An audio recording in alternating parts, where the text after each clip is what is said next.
All right. Hello, everyone. I'm going to call the meeting to order at 1:02 p.m. I'd like to start with a territorial acknowledgement. If we were all located on SFU, then we would be on the unceded traditional territories of the Coast Salish peoples, including the Musqueam, the Squamish, the Tsleil-Waututh, Coquitlam, and the Katzie nations. Unceded means that these territories have never been handed over, sold, or given up by these lands, and we are currently situated on the occupied territories. And I will continue with roll call of attendance, starting with behavioral neuroscience. Hi everyone, my name is Arthi Srinivasan, pronouns she, her, and hers, and all my ACTS needs are met. Thank you. French counselor.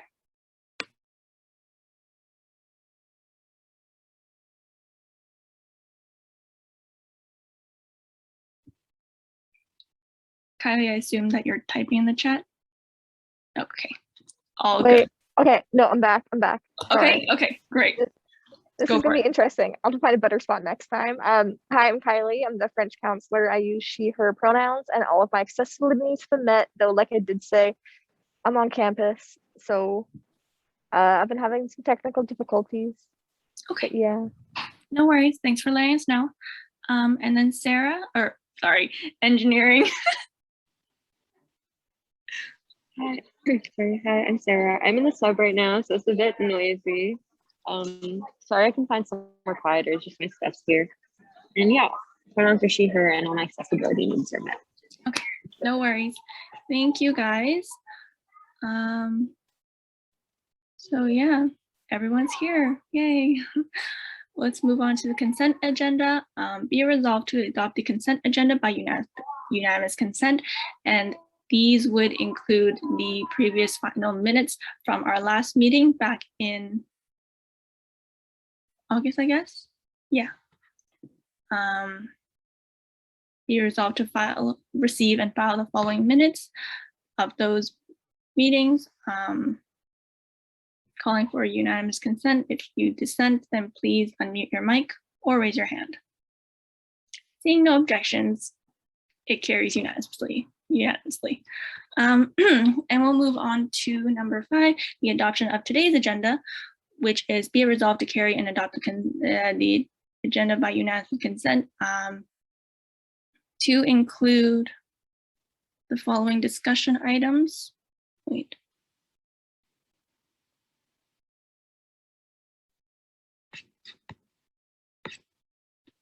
Be resolved to the consent agenda. Did it repeat twice? Actually, it's okay. So we're going to move on to the discussion items for today. There are 2 that I wanted to talk about. The first one is about student needs survey. Since we have discussed creating a survey that we would send out to the students last time, I was thinking that we could take some time in this meeting to work on questions as well as sort of get a start to it. Yeah, and the floor is open for anyone who wants to list.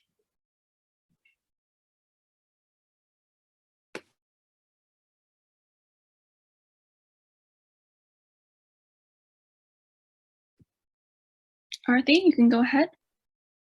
Yeah, so the last meeting was a while ago, but I think the survey was just to send out to, I think, new students, right? And then ask about things they would like to see in an event. So like things that they're confused about, so like course planning and studying for exams. Is that what it was exactly, or am I wrong? Yeah, we could totally do that. Anything that you think would help promote engagement, I guess, as well as make their first year transition easier. Okay, what exactly were you thinking? I was also thinking of course planning, or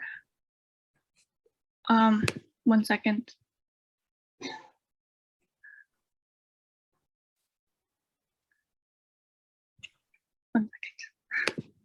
I will just pull up the doc and we can start documenting that. But there are several things that we could do, as well as like how to get involved into clubs and things like that, given the online situation. I don't know. But before we continue this discussion, I would like to motion or I'd like to move to suspend rules for informal discussions. Okay, so go ahead, everyone. If there's anything you want to add. So do we know when we want to have like the survey done by so that we can send it out to the student body, or and then like how we're gonna send it, all that stuff? So September 6th now. I don't think a survey would take too long of time. We could probably finish it in about 2 weeks. Mhm. If you guys feel comfortable with that. So what day will that bring us to? In about 2 weeks, that is September 30th. So we could aim to finish it by then, our next meeting. If you guys feel comfortable with that, okay. So that will be our next action item, finish survey and send it out by September 30th, 2021. And until then, we can take some time in today's meeting, because it's a pretty short meeting, it's just discussion, to sort of compile some questions. Yeah. Yeah, and then is the survey going to be done on like the web survey platform that SFU uses? Okay. Yeah. Got it. Mm-hmm.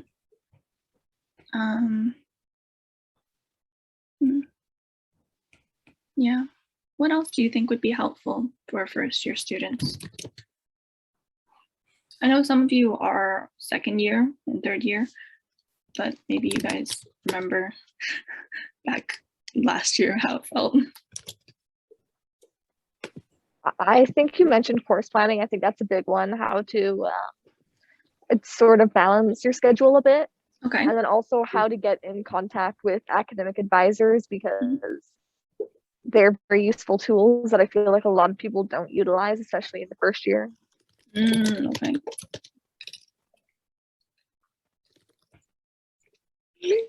Okay. That's a good one. Yeah. First year tools. I think like learning how to access the library could also be helpful. And because the library used to, I'm not sure if they still do, but they used to have things like how to be a more critical writer, or like learn how to read certain research articles. I think we could. Yeah, I think they still have that actually, the workshops. Yeah. I think Okay. they do, yeah. Okay. I don't know if everyone really knows about it, so I think it would be nice to like mention like, hey, did you know about these things that could help? Yeah, maybe we can like, after we get the results from the survey, we can make like a doc or like, yeah, like a document with like all like links to useful stuff and things like that, you know, and like basic questions answered. And then obviously like, and then we can have that like answered in the event too. Yeah. So in our survey, do we want open-ended questions, or do you want sort of like a rating scale of how much they know about something, or what do you guys think would be the best? Because we're going to be going through the survey results ourselves. So we also have to think about how time consuming it'll be. Right.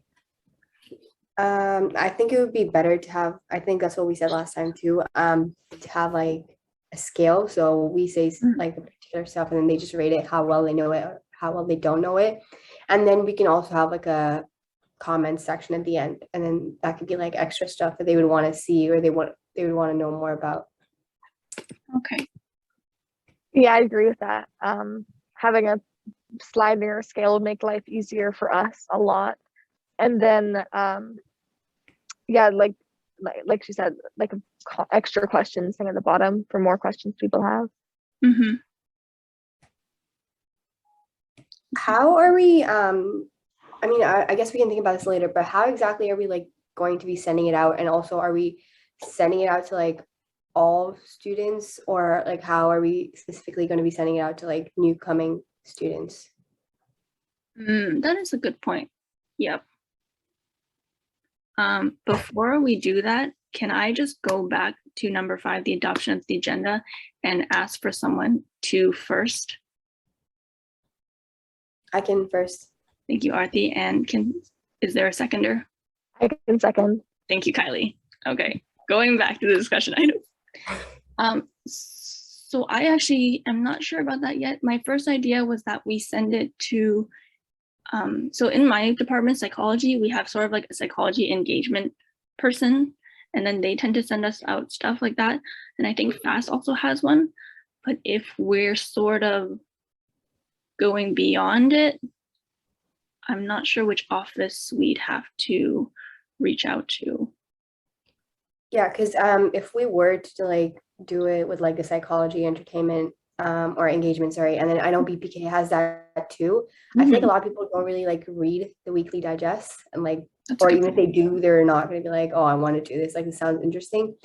But I don't know if there's like a way that we could like just send it out, like if it could be sent out through SFU to like all new students or something, that would be way faster. And if it was just like sent directly to their email, not along with like a bunch of other stuff like in the same email, it might like get us more responses. Okay, that's a good point. Okay. Like, you know how we got like obviously we can't probably do it as like at such a big scale, but you know how we got like the vaccine declaration thing? It's like, oh, complete the survey and like if you got vaccinated or something, but something like that. Okay, yeah, that's fair. I'm just thinking of like who could reach out to and ask for help on this. We could always do it by, what's it called, faculty as well, and reach out to faculty. So it wouldn't be just one email. It would be each faculty sending an email.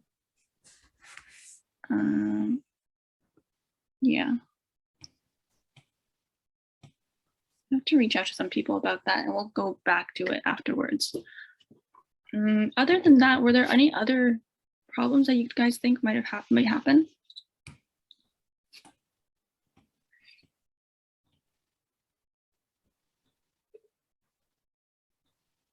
And if there's nothing, then yeah, we can end discussion on that one and move on to 6.2, COVID precautions and student engagement. So yeah, I'm sure most of you were at the council meeting yesterday when Joy Johnson was present and she was answering questions and all that. We also saw clips and pictures of classrooms that were not very distanced at all. And I noticed from a lot of counselors that they were having some discomfort on those images and some discomfort on experiencing themselves.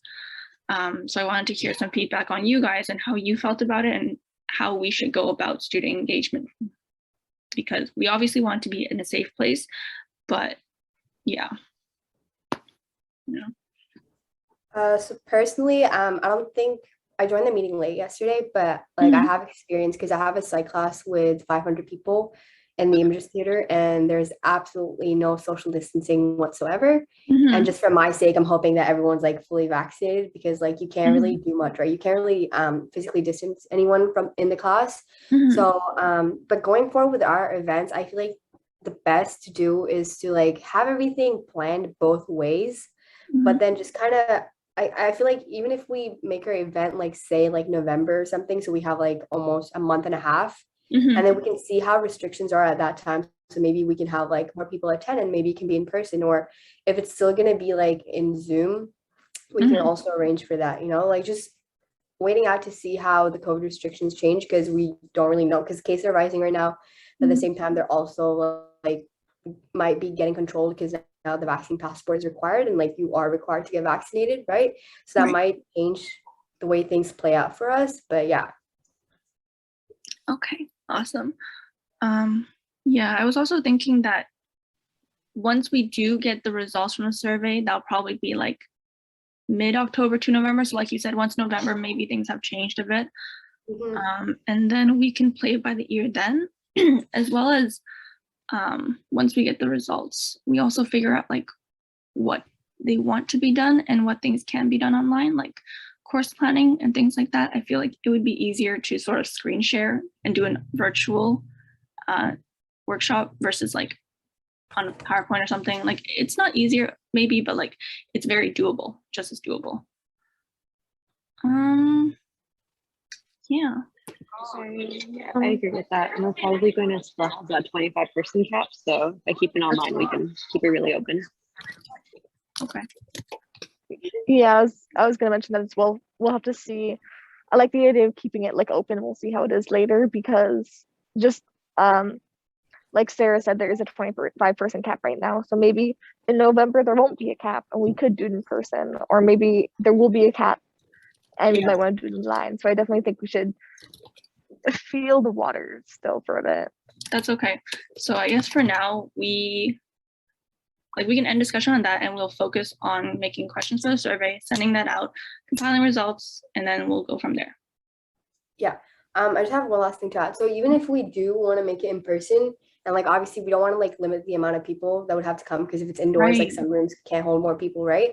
We can possibly also like do it like outside Student Central and like the library, because that's like a really big outdoor space that can be covered, right? And I heard that you can like book that space, I think, and have it run for an event. I don't really know how it works because like I didn't have any events last year, right? But maybe we can have that too, so that way we don't have to restrict like the amount of people that should or would be able to come to the event. And also we can kind of like social distance if it's outside, like we can like space out the chairs or whatever.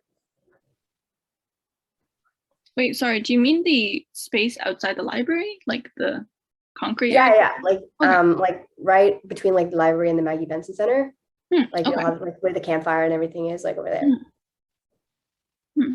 Okay, yeah, you're right about that. We could try that. Yeah, we'll see. Because I'm just worried, like, because it's outdoors, I don't know how much equipment we can use for the events. And also it's gonna be cold. That's true. But time, yeah. But that's okay. That is a good idea though. It's a nice thought. Okay. Are there any other comments or things you guys want to mention? If not, then we can move towards adjournment. Can I get a first? I can first. I can first. Oh. I heard our three first things. Can I get a seconder? Thank you, Sarah. Okay. We resolved to adjourn the meeting at 1:19 p.m. So thank you everyone for coming out. And we will see you in about 2 weeks.